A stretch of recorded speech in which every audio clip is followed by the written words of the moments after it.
Today we're going to look at hyperbolic functions. So this is a new set of functions, probably to most people. They have some nice applications in physics and engineering. We'll also see as we're going along, they look a little like the trigonometric functions. In fact, if we start by looking at them, you'll notice they're even defined to sort of look like the trigonometric functions, cosine, sine, and tangent. But these are cosh, sinh, and tanh. So just as a quick pronunciation, cosh seems fairly obvious. The sine with the h on the end we tend to pronounce sinh, and the tan with the h on the end we pronounce tanh. That's just kind of a convention. Okay, so let's look at our definition of cosh. So we define cosh to be e to the x plus e to the minus x all over 2. And sinh looks very similar except it's minus e to the minus x over 2. And just as we've seen in the trigonometric functions, we're going to define tanh to be sinh over cosh, just like tangent is sine over cosine. And then we also have the kind of the reciprocal functions here. The 1 over cosh is sech, 1 over sinh here, and the coth, which is the 1 over tanh, which of course we can define to be cosh over sinh. Okay. And again, if we just look for an example of sech here, so this is 1 over cosh, so of course we could also write that as 2 over e to the x plus e to the minus x. Okay, so those are our definitions, those are what our functions are. Let's have a little look at what they look like graphically. Okay, now we start with cosh. So you'll notice on the diagram here we have a couple of dotty red lines. So these are e to the x going this way and e to the negative x going this way, and of course cosh is those two summed. And if we think about what happens as the x grows larger, let's say on the right hand side here, the e to the negative x is approaching 0, so the cosh x basically looks like e to the x as the x gets very big. You can see the red dotted line and the blue line approaching each other here. And a similar thing happens on the left hand side. Okay, so this is our cosh. Just one more little note, because it doesn't really look like cosine, but it does go through 0, 1 here, just like cosine does. It's also an even function like cosine. Whereas this is sinh and this is an odd function, just like sine is. Goes through the origin. Remember this time sinh is e to the x minus e to the minus x. So on the left hand side here we're subtracting this red dotted line that goes up. And this is why we are in the negative in the third quadrant down here. And this is what sinh looks like. Just real quick look at the other two. So sech here, this is 1 over the cosh, and cosech here is 1 over the sinh.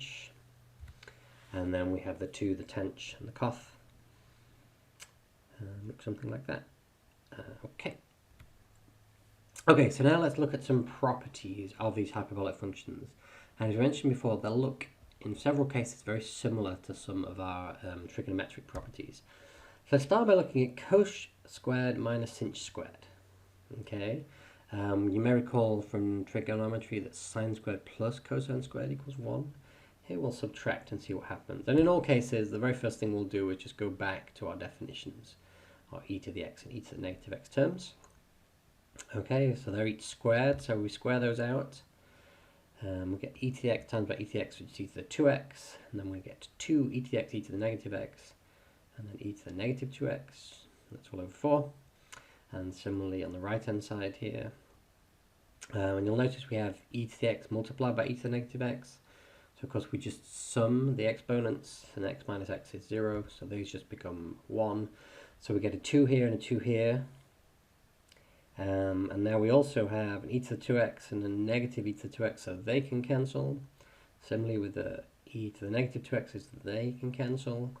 So all we're left with is 2 plus 2, which is 4, divided by 4 in the denominator, and that's 1. So let's say just like cosine squared plus sine squared equals 1, we have cosh squared plus sinh squared equals, minus sinh squared equals 1. Slightly different. Let's take another one. Let's take the derivative of sinh. Let's see how this works out. So again, we'll take it back to our e to the x's. And it's a pretty simple derivative from here. E to the x differentiates to e to the x. E to the negative x, the negative is going to come down, so we're going to get e to the x plus e to the negative x over 2. And of course, we already know that that equals cosh. So just like the derivative of sine is cosine, the derivative of sinh is cosh. Okay, so here is a bunch more. Okay, so we've seen a few of our basic identities here. We have the double angle identities, just like we do the trig functions. And as I say, several of those look very much like some of the trig identities. Similarly, if we look at the derivatives, do notice a slight difference here. If we differentiate cosine, we get negative sine. We don't get the negative in this case here. The differential of cosh is a sinh. But again, several of these look very similar. Differential of tangent is secant squared, and so on and so on. And of course, having defined the derivatives, we could also define the integrals. And again, these look similar to the trig integrals. Okay, and I gave a couple of these. You can always just find these using the e to the x terms. Okay, we just convert to e to the x's. They're fairly straightforward to integrate and differentiate and play with algebraically. So we can always find these. I've just listed most of them out. Okay, and just like we can have inverse trigonometric functions, we can have inverse hyperbolic functions, and let's find one of these. So let's let x equal cosh y. So in other words, x is e to the y plus e to the negative y over 2. And we'll try and solve this for y to get the inverse function. Okay, so the very first thing we'll do, we'll just cross multiply by the 2 here. So 2x is e to the y plus e to the negative y. And then we'll do a couple of steps to get to here. Okay, first we'll subtract the 2x on the right hand side. Just bring it all over to the left. And then the other piece we've done, which might not be so obvious, we've multiplied the entire function by e to the y.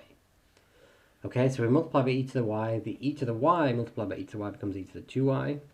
The 2x, of course, just becomes 2x e to the y, but e to the y multiplied by e to the negative y is just 1. And having done that, we can make, well, e to the 2y is just e to the y squared. So notice here we have an e to the y squared term, an e to the y term, and a constant term. So in fact, this is a quadratic equation in e to the y. Okay, and if we have a quadratic equation, we can use a quadratic formula to solve this. We've got b, a is just 1, c is just 1. And so using the quadratic formula, we get that e to the y equals 2x plus or minus the square root of 4x squared minus 4 all over 2. We've got a 4 inside the square root, which is just a 2 outside the square root, so we can cancel the 2 there. And we get x plus or minus the square root of x squared minus 1. Now, as we often see, when we're taking this inverse, we can't have the plus and the minus. That doesn't give us a function, doesn't pass the vertical line test. So by convention, we just take the positive square root here. So we add that. But notice that's e to the y. So finally, to get y equals, we need to take the natural log. So we get y equals the log of x plus the square root of x squared minus 1. Okay, and we can even look at the graph here.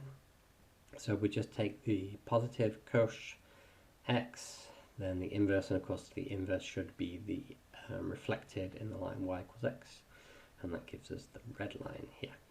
And that's what we just found.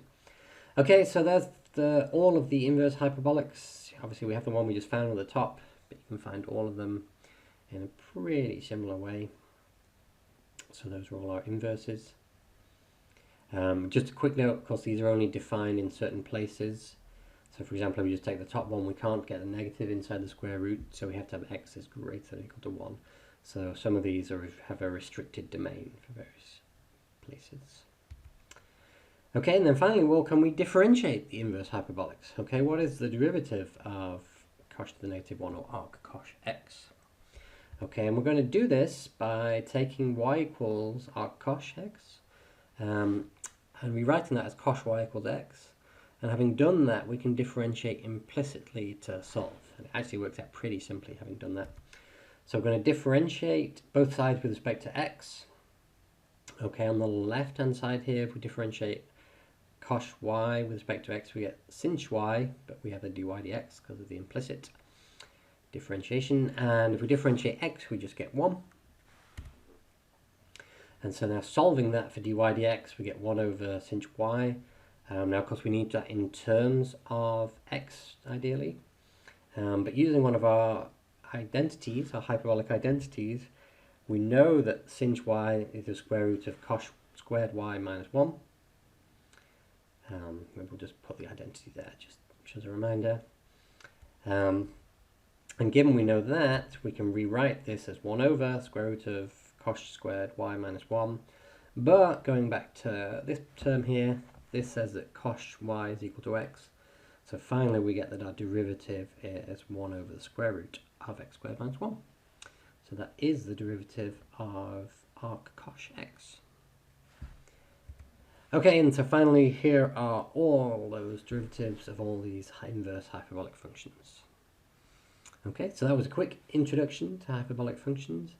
As I say, you should always just go back to the e to the x's and the e to the negative x's if ever you're not sure what you're doing with these functions.